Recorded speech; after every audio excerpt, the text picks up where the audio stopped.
34 है भाई। नहीं, वो तो इनका टाइम है ना। अस्सलाम वालेकुम जी, एक बार फिर आपको खुशामदीद कहते हैं इस नशरियात में। और आज इस सेगमेंट में हमारे साथ फिर डॉक्टर आयशा मौजूद है। अस्सलाम वालेकुम, खैरियत से आप? ठीक ठाक हैं? आयशा साहब की आवाज़ आ रही है? ज़रा बहुत कम हमें आवाज़ आ रही है। तो कैसे जा रहे हैं जी, रोज़े वगैरह सब ठीक ठाक जा रहे हैं? अल्लाह का शुक्र है, अल्लाह का एहसान है बहुत। तो आज ज़रा बताएं। और एक तो ये एक सवाल से ज़रा आगाज़ करते हैं, फिर लोगों के और भी सवाल आते हैं। और आप भी वही कि रमज़ान में ज़ाहिर है वो ईटिंग पैटर्न और सारा सोने उठने का रूटीन सब आगे पीछे होता है। तो अक्सर लोगों को ब्लोटिंग की शिकायत होती है रमज़ान में बहुत ना। तो क्या है इससे बचा जा सकता है? चूँकि रमज़ान में रूटीन कुछ ऐसा होता है कि उस अंदाज से आप एक्सरसाइज या रनिंग या वॉक शॉक भी नहीं कर सकते, तो फिर वो इससे और मामला ख़राब है। तो कोई है हल, क्या है? हाँ, इसका हल है और बहुत मुनासिब इसका हल है। एक्चुअली ये होता है कि रमज़ान में लोग चूँकि जैसे ही अफ्तार की टेबल के ऊपर बैठते हैं तो बहुत तेज़ी से खाना खाना शुरू करते हैं। अगर इस प्रैक्टिस को थोड़ा सा बेहतर कर लिया जाए, खाने को आहिस्ता आहिस्ता चबा के खाएं, और उसी तरीके से जब बहुत तेज़ी से खाना खाते हैं तो साथ ही साथ गैस जो होती है वो भी खाने के साथ जाती है पेट में, ठीक है। तो खाने को आराम से खाना, पानी का इस्तेमाल भी आहिस्ता आहिस्ता करना, चबा के खाना सुन्नत रसूल भी है। और बहुत ज़्यादा स्पाइसी फूड्स और कार्बोहाइड्रेट का इंटेक जो होता है ना, अगर उसको भी ज़्यादा से ज़्यादा खाने में हम इस्तेमाल करते हैं तो गैस और ब्लोटिंग होती है।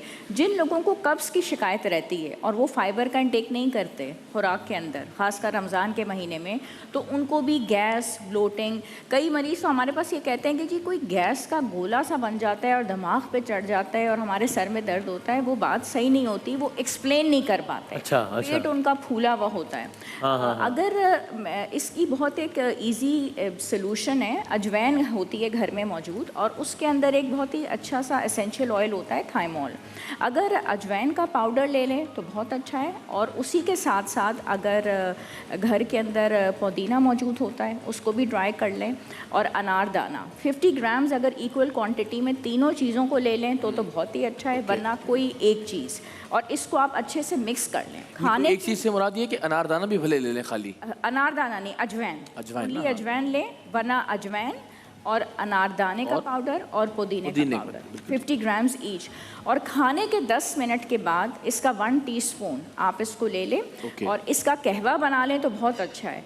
आप महसूस करेंगे कि एक डिकार जो है वो आपकी रिलीज़ हो जाती है, तो जो गैस है और ब्लोटिंग चली गई। लेकिन लाइफस्टाइल चेंज करना बहुत ज़रूरी है। सुन्नत रसूल भी है कि आराम से खाया जाए, बैठ के खाया जाए, और इसी तरीके से हम इस चीज़ को सेटल कर सकते हैं। लेकिन कॉन्स्टिपेशन को दूर करना वो बहुत ज़्यादा ज़रूरी है। राइट। तो हम ज़रा खाने की बातें तो करते चले आए हैं, पीने के मामलात की, क्योंकि पानी का बहुत ज़्यादा प्यास का अमल दखल है रोज़े में, तो किस तरह के मशरूबात इस्तेमाल किए जाने चाहिए? और पानी का भी ज़रा बताइए कि सहरी में और इफ्तार में उसकी क्या तवाज़ुन और तरतीब और रेशो होनी चाहिए पानी के इस्तेमाल की? ये तो हम इस वक्त खुशकिस्मत हैं, बहुत अच्छा हमारा मौसम है, वरना गर्मियों में तो, हाँ गर्मियों में तो बहुत है। लेकिन ये है कि पानी का पूरे दिन में इस्तेमाल 8 से 10 ग्लास होना चाहिए। अब उसकी डिवीज़न बहुत इम्पॉर्टेंट है। हम जब रोज़ा सुबह सहरी में लें उस वक़्त भी स्टार्ट हम करते हैं 3 ग्लास उस वक्त हो, ठीक है। इफ़्तार जब हम उस वक्त रोज़ा खोलते हैं तब 2 से 3 ग्लास हों, और फिर इफ़्तार और उस वक्त के टाइम तक 3 से 4 ग्लास, 5 ग्लास होने चाहिए। बहुत ज़्यादा तेज़ी से पानी का इस्तेमाल ना हो कि किडनीज़ के ऊपर एक बर्डन पड़े। अच्छा, अगर ये कंपेयर किया जाए कि हम शरबत, स्पेशली जो हमारे लाल शरबत हैं, अगर बहुत ज़्यादा हम उसको इंटेक करें तो उसमें चीनी का इस्तेमाल बहुत ज़्यादा होता है। वो हमें वक्ती तौर पे एनर्जी देते हैं, लेकिन फिर प्यास का फ़ायदा नहीं है, उससे प्यास मज़ीद लगती है। अगर हम एक अच्छा सा डिटॉक्स ड्रिंक बना लें तो उसमें हमें इलेक्ट्रोलाइट्स भी मिलेंगे, फ़ायदा भी होगा। जैसे हमने उसमें खीरा उसको इस्तेमाल किया, गाजर का इस्तेमाल किया, चिया सीड्स वो बहुत अच्छे हैं, बीटरूट का हमने उसके अंदर इस्तेमाल कर लिया, लेमन डाल लिया और ये हमने फ़्रेश बनाया। हज़रत आयशा से रिवायत है कि हुज़ूर अकरम सल्लल्लाहु अलैहि वसल्लम एक ड्रिंक बनाते थे नबीज़ के नाम से। अच्छा। हम उसको याद भी करते हैं, और वो 6 घंटे तक ही उसको रखते थे और फिर बनाया जाता था। उसमें करना भी कुछ नहीं है, 5 से 6 खजूर हैं, उसके उन्होंने बीज निकलवा देते थे और उसके बाद पानी के अंदर ढक के उसको रखा जाता था। अगर वो सुबह बनाते थे तो वो शाम में उनको अफ्तार में दे दिया करती थी। अच्छा। और अगर वो शाम में बनवाते थे उनसे तो वो सुबह सहरी में उसको इस्तेमाल। उसमें फ़ायदा क्या हुआ कि ताकत भी मिल गई, फ़ाइबर भी मिल गया, एनर्जी और पोटेशियम। राइट। तो अगर हम इस ड्रिंक को नबी रसूल अकरम सल्लल्लाहु अलैहि वसल्लम से जो सुन्नत रसूल है उसको इस्तेमाल करें तो भी बहुत अच्छा फ़ायदेमंद है।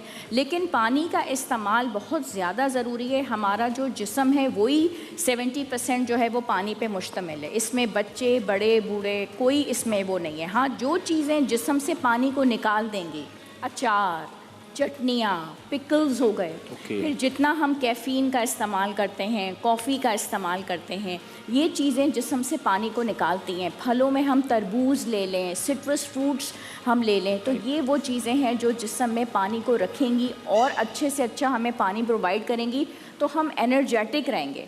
अच्छा, एक ये भी साइंस तो है ना वसीम भाई कि खाने के दरमियान या खाने से पहले या खाने के बाद पानी कब पीना चाहिए? वो एक मिथ ये भी है कि जी खाने के बाद अगर आप पानी पीते हैं तो मोटे हो जाएंगे, या खाने के 2 घंटे बाद पानी पीना चाहिए। तो सहरी में कब पानी पिया जाना चाहिए? वो हम देखते हैं ना कि आखिरी वक्त में गिलास पानी के पी रहे होते हैं फौरी तौर पे। देखें, बेहतरीन जो तरीक़ेकार है वो ये है कि पहले पानी पिया जाए और 10 मिनट के बाद हम उसके खाना शुरू करें, और खाना ख़त्म करने के आधे घंटे के बाद पानी पिया जाए। ये जो हम एंड में पी रहे होते हैं ये तो हमारी उस वक्त मजबूरी होती है, हम उसमें टेंशन में होते हैं कि हम उसको इस्तेमाल कर लेते हैं। और इस वक्त भी आइडियल क्या है, कब पानी पीना चाहिए? आधे घंटे के बाद, 20 मिनट के बाद, ये जो होता है उसका आइडियल तरीका होता है, ताकि हम अपने मैदे को परेशान ना करें और टेंशन ना लें, कंफ्यूज ना हो जाए कि क्या क्या आ रहा है, क्या हो रहा है एकदम से इतना उसके ऊपर इतना प्रेशर पड़ रहा है। और रात में भी सोने से पहले अगर हम पानी के अंदर इसबगोल की भूसी के 2 चम्मच और चिया सीड्स को भिगो के रखें और सुबह सहरी में उसका इस्तेमाल करें, तो ये वो फाइबर है जो पूरा दिन हमें भरा हुआ महसूस करवाएगा। इसको हम सहरी में क्या पानी के अलावा ऐसा मशरूब बनाया जा सकता है कि जिससे दिन भर ज़रा थोड़ी सी कम प्यास महसूस हो? कोई ऐसी सजेशन? हमारे लिए जो बेहतरीन मशरूब है उसमें हम अगर लस्सी का इस्तेमाल करें तो वो बहुत बेहतर है। और दही लें, उसमें थोड़ा सा हम दूध ऐड करें, उसी में हम चिया सीड्स डाल लें, तो इससे बेहतरीन कोई ऐसा मशरूब नहीं है। और इफ्तार में चीनी ना डालें, मीठी लस्सी ना, हाँ चीनी ना डालें। हमने इफ्तार में नारियल पानी का इस्तेमाल कर लिया। और फ्रेश जूसेस अगर हम फलों के बनाएं, पैकेटेड नहीं, पैकेट वाले नहीं, तो फ्रेश जूस अगर हम बनाएं तो वो बहुत अच्छे हैं। और उससे हमें ये होगा कि जो इलेक्ट्रोलाइट इम्बैलेंस है वो भी मिल जाएगा। क्योंकि देखिए, हम जितना नमक इस्तेमाल करते हैं, और हमें ब्लोटिंग क्यों होती है, जैसे इनका इतना अच्छा क्वेश्चन था ब्लोटिंग का, जितना नमक होता है वो अपने साथ पानी को ऐड करता है, और वो नमक और वो पानी मिल के हमें ब्लोटेड और बहुत ज़्यादा फूलापन वो हमारे अंदर ऐड कर देता है। सही है। तो फिर अगर अभी रमज़ान का अभी भी आगाज़ ये पहला हफ्ता ही चल रहा है, तो अगर आपको अभी से लग रहा है कि ये अपकमिंग प्रॉब्लम्स हो सकते हैं तो उनको अभी से ज़रा रोक लें। हाँ, ताकि रोक सको तो रोक लो भाई, ताकि जो है वो मामला ऐसा जो है वो आपके रमज़ान में मुतासर ना हो। बहुत शुक्रिया डॉक्टर साहब, thank you very much for your time. और इंशाल्लाह रोज़ाना ही ये सिलसिला इसी अंदाज से जारी रहेगा। हम आते हैं छोटे से ब्रेक के बाद और फिर खाने के दस्तरखान यानी शान दस्तरखान के साथ हाजिर होते हैं इंशाल्लाह।